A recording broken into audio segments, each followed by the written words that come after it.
All right. I'm very honored and privileged to be able to tell some stories about Senator Casey. Only kidding. I do know them though. But the fact of the matter is that we're really honored to have the senator here as the senior senator of the great Commonwealth of Pennsylvania. So we'd ask Senator Casey for a few words, please.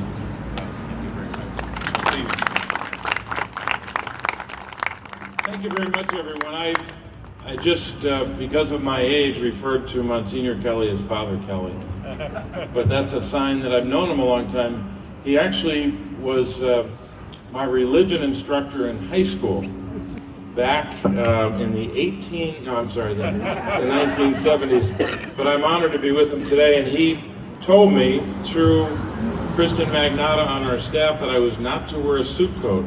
So this is a rare occasion where I have a tie on but not a coat. So for all the veterans who are here, in addition to expressing our gratitude and our thanks, I want to make sure that it's okay that I address you without a suit coat on, because I was instructed by a higher authority to make sure I didn't have a coat on.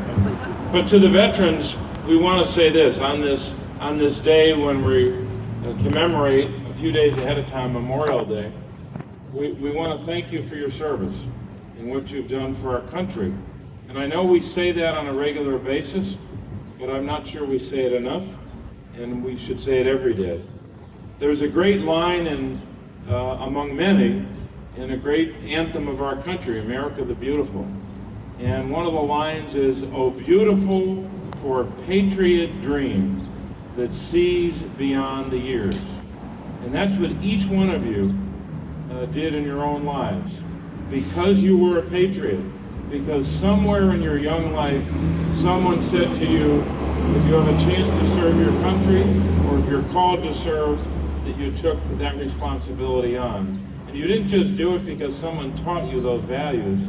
You did it because you were seeing beyond the years for future generations, that your service would impact not just our way of life here in the United States in the present, but for the future.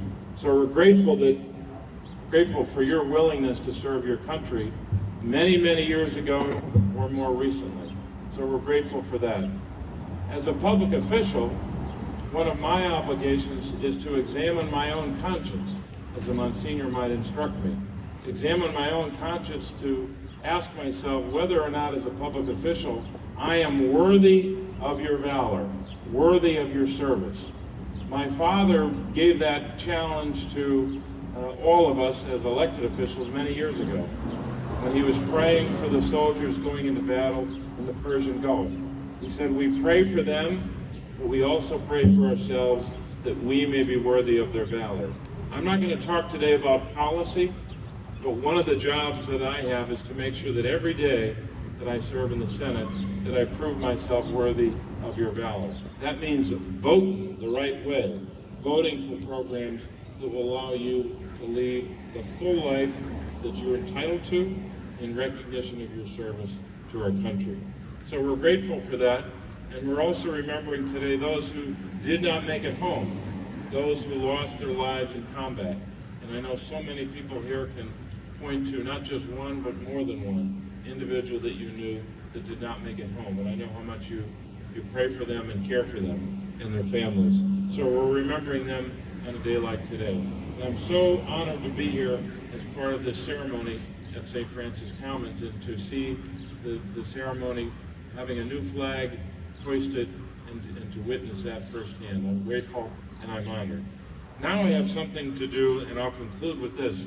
I rarely carry around these folders with a seal of the U.S. Senate on it, but this was an especially important occasion because someone here has celebrated, I think it's 50 years of service to his church and to our community, and that's Monsignor Kelly. So Monsignor, I will not read to you this statement that was put in the record of the U.S. Senate because it's a little too long to read for today, but it was my way of summarizing your great service to this region and your great ministry that I was a beneficiary of. And I also have a certificate of special recognition. So I will present these to Monsignor Kelly with love and affection, respect and gratitude for what he has meant to our community and what he's meant to all of us. Monsignor, God bless you and congratulations.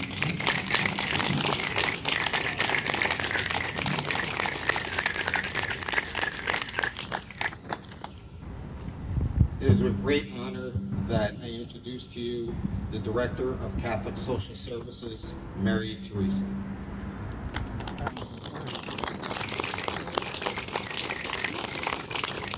Thank you, Dominic. Thank you all for joining us on this wonderful day and this glorious celebration. We're thrilled that you're here to join us today. Please join me in saying thank you again to Monsignor Kelly, because if it was not for Monsignor Kelly's leadership and his vision, St. Francis Commons would not be here today. So thank you, Monsignor.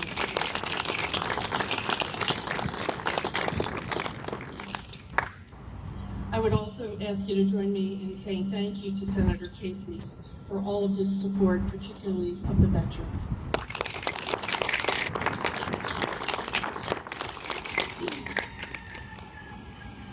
And thank you to Dominic Turaldo, our program director, for your leadership and your support of Catholic Social Services.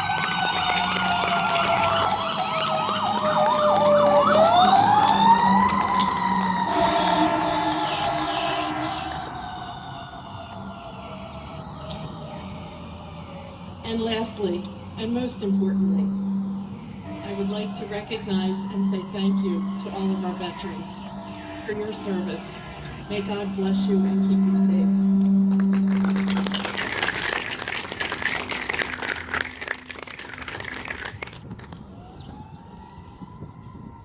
I would like to thank everyone for being in attendance today. Also, Scranton-Lackawanna Human Development Agency, under the direction of Sam Sakachi, for bringing us food from our Carolyn Janelles that we were going to eat in a few minutes. But before we get into that, I just wanted to say that this is a very, very special event. And Monsignor, the veterans, my staff, would like to honor you at our luncheon today for your 50 years of priesthood and your retirement. Thank you, sir.